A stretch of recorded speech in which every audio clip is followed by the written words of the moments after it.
My mom, Allison Ramsey, runs an adult store. One day, I'm so tired that I doze off inside, only to end up accidentally trapped in one of those pleasure beds. When Mr. Palmer from next door walks in, he mistakes me for the store's latest doll and proceeds to pull down my hot pants. I'm going out to pick up some goods. Can you help watch the shop for a bit? The faint sound of Mom's voice reached my ears, and I mumbled a few vague responses before sinking into a deep sleep. I had no idea how long I had been asleep, but when I woke up, I felt that something was off. I was lying face down on the bed, my hands secured with something soft and rubbery, and the bed itself was folded into an unusual position that closely conformed to the curves of my body. I could clearly feel that my buttocks were raised high and my legs had been spread apart. I didn't need to look to know it was a deeply embarrassing position. The space before me was dim, as though my head was covered by a nearby curtain. What was going on? A wave of panic set in. I struggled with all my strength against the restraints binding my hands, only to realize I couldn't break free at all. It finally dawned on me that my family ran an adult store, and this must be the new pleasure bed we'd recently ordered. The bed was equipped with mechanisms that could only be unlocked through external settings once triggered. I had been completely exhausted earlier, so I just crashed on a random bed in the storeroom without even noticing it was the latest model of pleasure bed. I would usually sleep on my stomach and move around in my sleep, so I must have accidentally triggered the mechanism while dozing off. And now this single bed had locked my hands in place. The bed split into two below my waist, lifting my lower abdomen and hips, and leaving my buttocks raised high. It was as if I was positioned for what was I supposed to do now? I shouted a couple of times, but there was no response. It only then struck me that before I fell asleep, Mom mentioned she was going out to pick up some goods and asked me to watch the shop.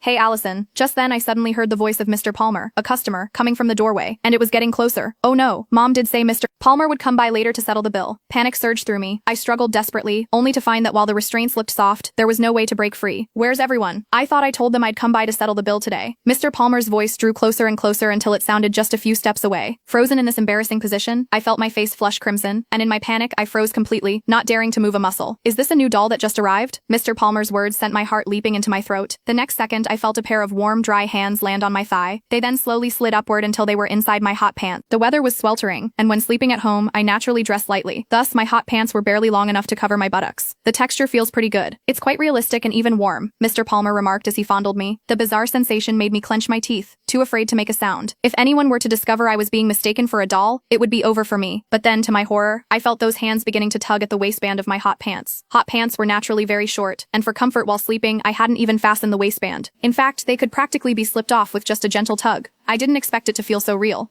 This new batch of dolls really is something else, Mr. Palmer said excitedly. He seemed to be